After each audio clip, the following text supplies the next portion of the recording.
Jairzinho, full name Jair Ventura Filho, is a legendary Brazilian footballer, best known for his incredible performance in the 1970 FIFA World Cup. Jairzinho was born on December 25, 1944, in Rio de Janeiro, Brazil. He grew up in a humble neighborhood where football was not just a sport but a way of life.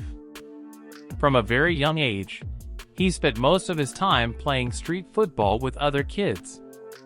These early games helped him develop his speed, dribbling skills, and powerful shot. His father, Jair Ventura, was also involved in football and supported his passion. This encouragement played an important role in shaping his future career.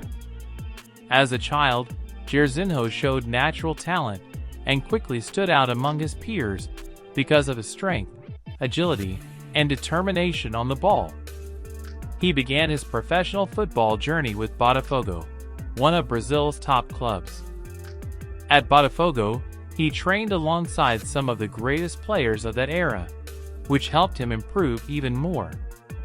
His early life was not easy, but football gave him a path to success and fame. Jairzinho became famous worldwide during the 1970 FIFA World Cup in Mexico, where he achieved a rare and historic record, scoring in every match of the tournament. His explosive speed on the right wing earned him the nickname the Hurricane, because defenders could hardly stop him once he started attacking. Today, he is remembered as one of the greatest wingers in football history and an important figure in Brazil's golden generation.